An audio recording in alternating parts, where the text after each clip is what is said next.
The elusive man is waiting for you in the other room.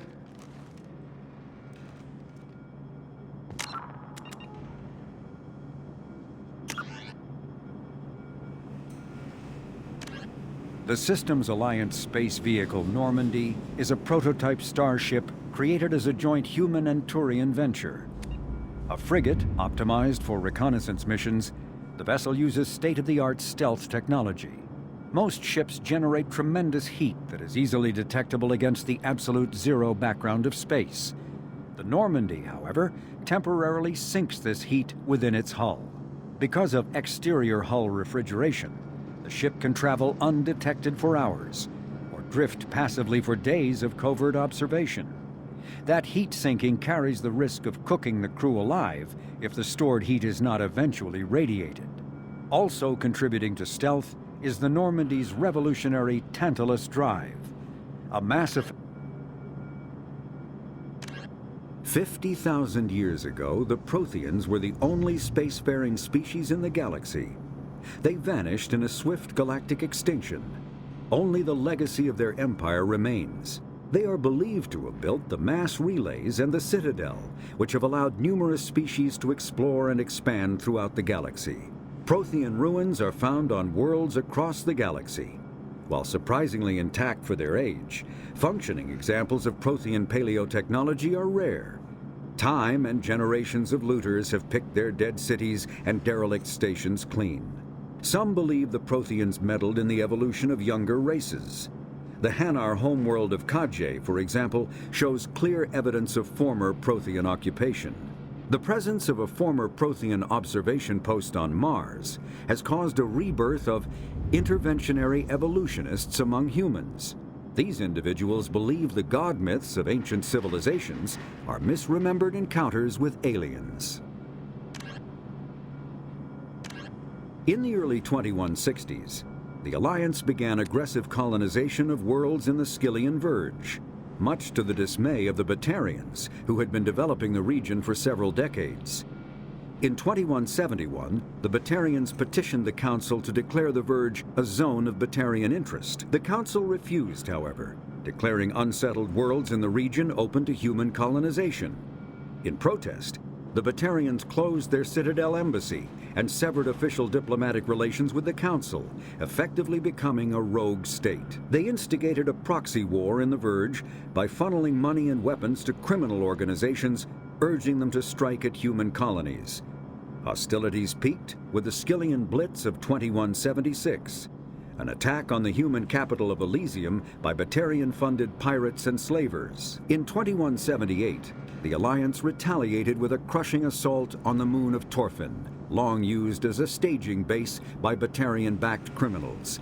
In the aftermath, the Batarians retreated into their own systems and are now rarely seen in Citadel space. The Volus are a member species of the Citadel with their own embassy, but they are also a client race of the Turians. Centuries ago, they were voluntarily absorbed into the hierarchy, effectively trading their mercantile prowess for Turian military protection. Erun, their homeworld, lies far beyond the normal life zone of its star. However, the world has a high-pressure greenhouse atmosphere that traps enough heat to support an ammonia-based biochemistry. As a result, the Volus must wear pressure suits and breathers when dealing with other species, as conventional nitrogen-oxygen-air mixtures are poisonous to them, and in the low-pressure atmospheres tolerable to most species, their flesh will actually split open.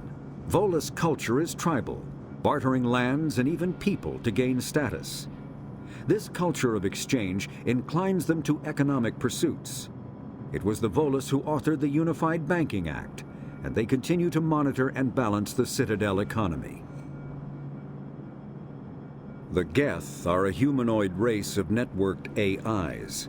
They were created by the Quarians 300 years ago as tools of labor and war.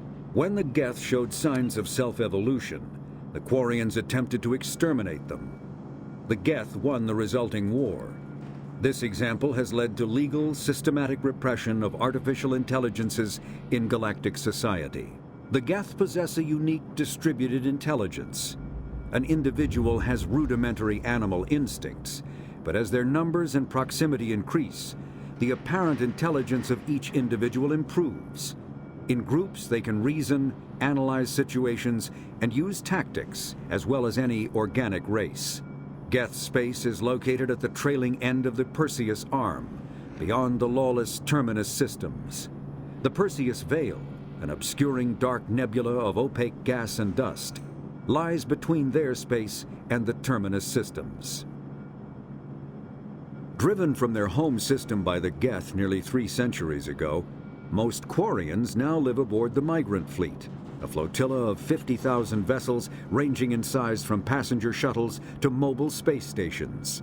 Home to 17 million Quarians, the flotilla understandably has scarce resources. Because of this, each Quarian must go on a rite of passage known as the pilgrimage when they come of age. They leave the fleet and only return once they have found something of value they can bring back to their people. Other species tend to look down on the Quarians for creating the Geth and for the negative impact their fleet has when it enters a system.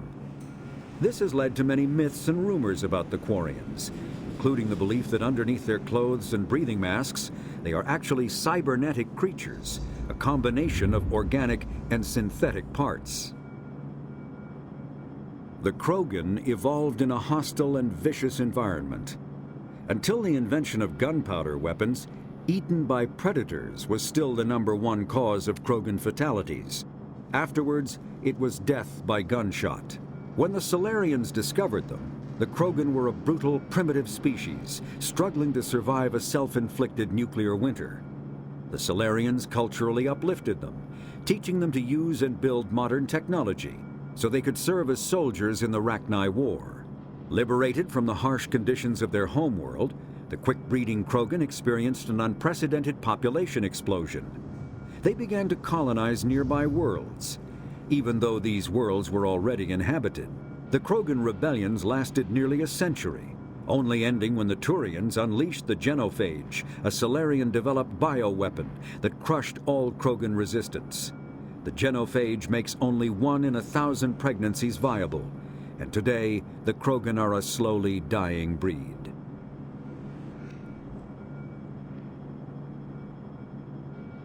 A myth common to several cultures in the galaxy. Reapers were imagined to be space monsters who consumed entire stars. Archaeologists and mythologists attempting to uncover sources for such myths have yielded little, except interstellar religious themes of all-consuming devils common to primitive cultures. The Hanar are a citadel species known for excessive politeness. They speak with scrupulous precision and take offense at improper language. Hanar that expect to deal with other species take special courses to help them unlearn their tendency to take offense at improper speech. All Hanar have 2 names. The face name is known to the world. The soul name is kept for use among close friends and relations. Hanar never refer to themselves in the first person in conversation with someone they know on a face name basis. To do so is considered egotistical, so instead they refer to themselves as this one, or the impersonal it. Their homeworld, Kajay, has 90% ocean cover and orbits an energetic white star, resulting in a permanent blanket of cloud. Due to the presence of Prothean ruins on the world, many Hanar worship them, and Hanar myths often speak of an elder race that civilized them by teaching them language. The Elcor are a citadel species native to the high-gravity world Dakuna. They are massive creatures, standing on 4 muscular legs for increased stability. Elcor move slowly, an evolved response to an environment where a fall can be lethal. This has colored their psychology, making them deliberate and conservative. Elcor's speech is ponderous and monotone. Among themselves, scent, slight movements, and sub-vocalized infrasound convey shades of meaning that make a human smile seem as subtle as a fireworks display.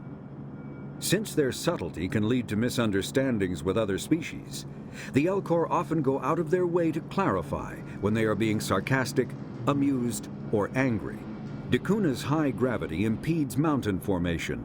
Most of the world consists of flat, open plains, which prehistoric Elcor wandered across in small family bands.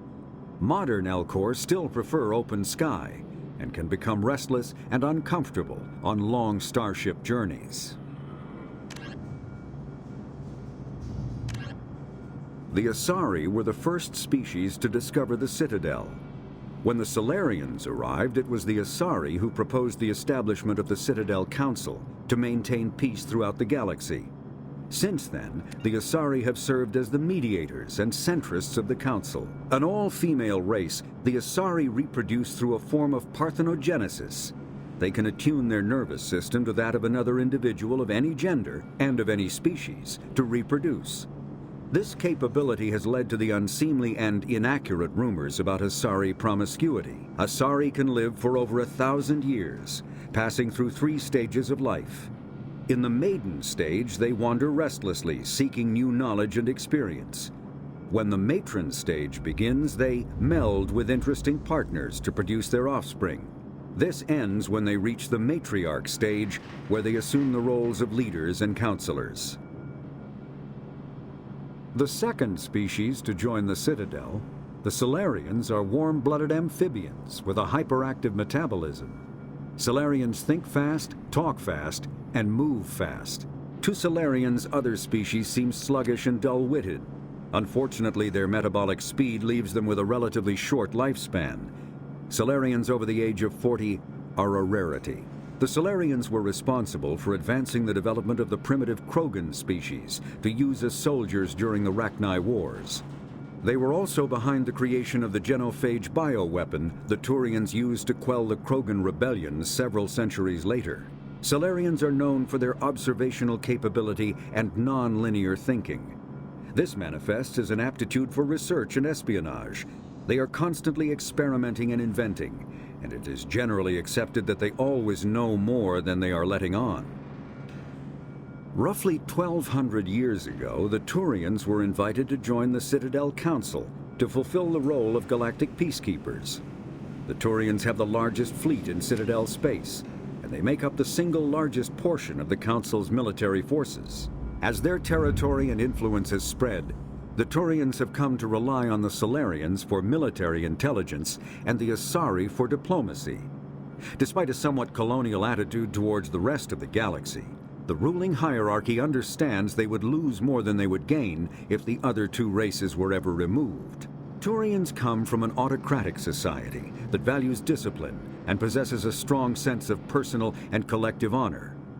There is lingering animosity between Turians and humans over the First Contact War of 2157, which is known as the Relay 314 incident to the Turians. Officially, however, the 2 species are allies, and they enjoy civil, if cool, diplomatic relations.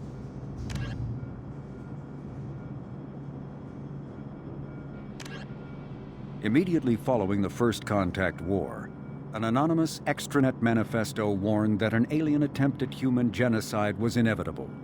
The manifesto called for an army, a Cerberus, to guard against invasion through the Charon Relay. Derided as survivalist rhetoric written by an elusive man, the manifesto and its anonymous author soon fell off the media radar.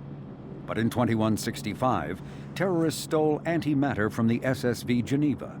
The sole figure arrested named his sponsor Cerberus.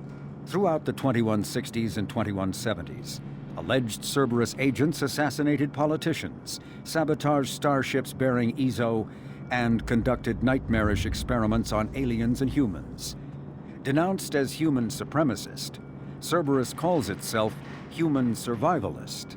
Counter-terror experts speculate Cerberus may have changed leadership with its recent shift to stockpiling ships, agents, and weapons.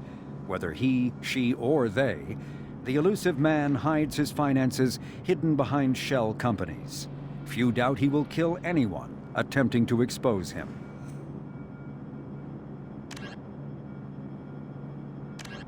Medigel is a common medicinal salve used by paramedics, EMTs, and military personnel. It combines several useful applications: a local anesthetic, disinfectant, and clotting agent all in one. Once applied, the gel is designed to grip tight to flesh until subjected to a frequency of ultrasound. It is sealable against liquids, most notably blood, as well as contaminants and gases. The gel is a genetically engineered bioplasm created by the CERTA Foundation, a medical technology megacorp based on Earth. Technically, Medigel violates council laws against genetic engineering, but to date, it has proved far too useful to ban.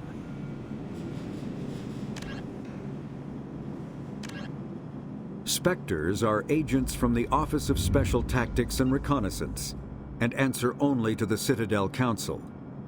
They are elite military operatives, granted the authority to deal with threats to peace and stability in whatever way they deem necessary.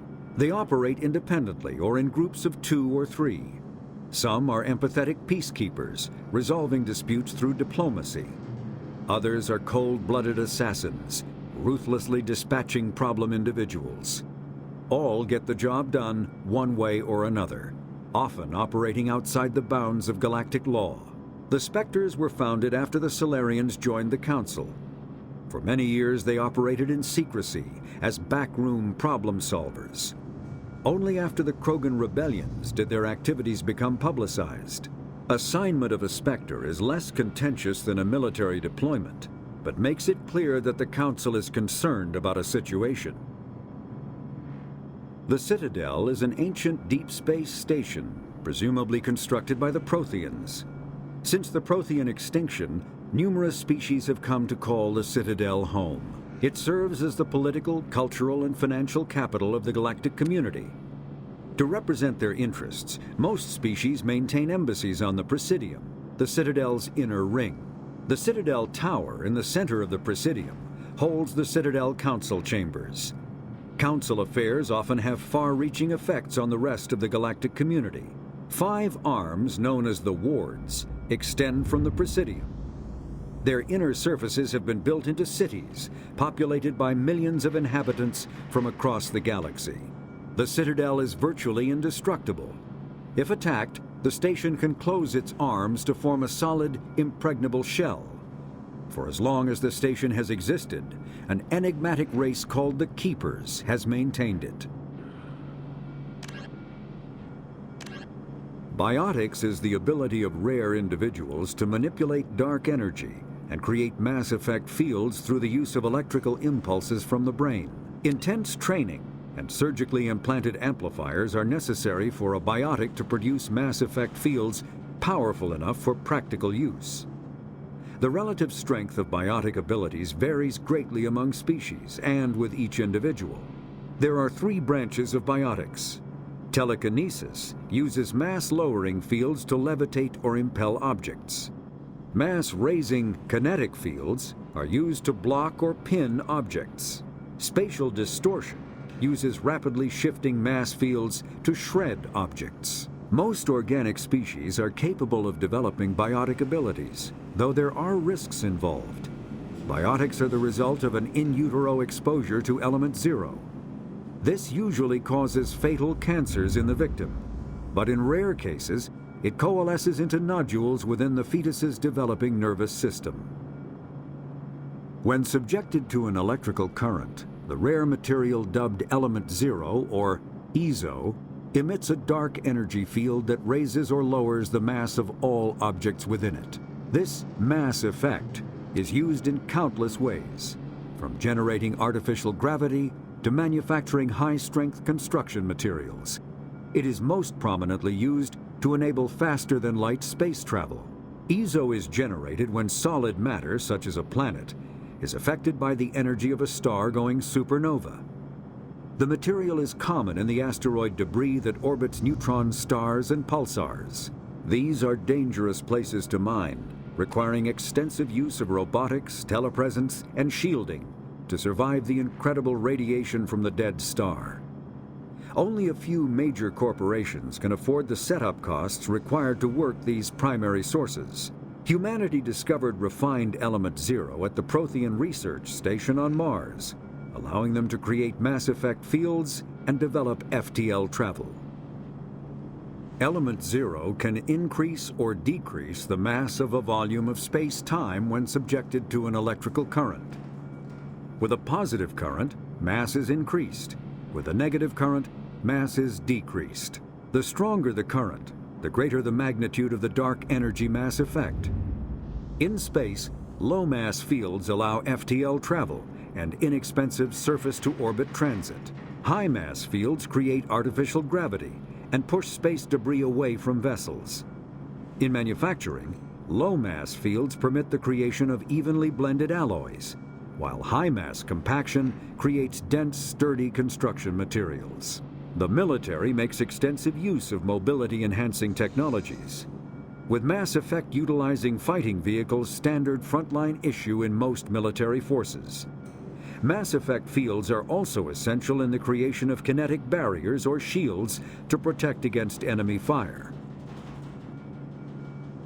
Mass relays are feats of Prothean engineering advanced far beyond the technology of any living species. They are enormous structures scattered throughout the stars and can create corridors of virtually mass-free space, allowing instantaneous transit between locations separated by years or even centuries of travel using conventional FTL drives. Primary mass relays can propel ships thousands of light years, often from one spiral arm of the galaxy to another. However, they have fixed one-to-one connections. A primary relay connects to one other primary relay and nowhere else. Secondary relays can only propel ships across a few hundred light years. However, they are omnidirectional. A secondary relay can send a ship to any other relay within its limited range. There are many dormant primary relays whose corresponding twins have not yet been located. These are left inactive until their partner is charted, as established civilizations are unwilling to blindly open a passage that might connect them to a hostile species. Omni-tools are handheld devices that combine a computer microframe, sensor analysis pack, and manufacturing fabricator. Versatile and reliable, an Omni-tool can be used to analyze and adjust the functionality of most standard equipment, including weapons and armor, from a distance. The fabrication module can rapidly assemble small three-dimensional objects from common reusable industrial plastics, ceramics, and light alloys. This allows for field repairs and modifications to most standard items, as well as the reuse of salvaged equipment. Omni-tool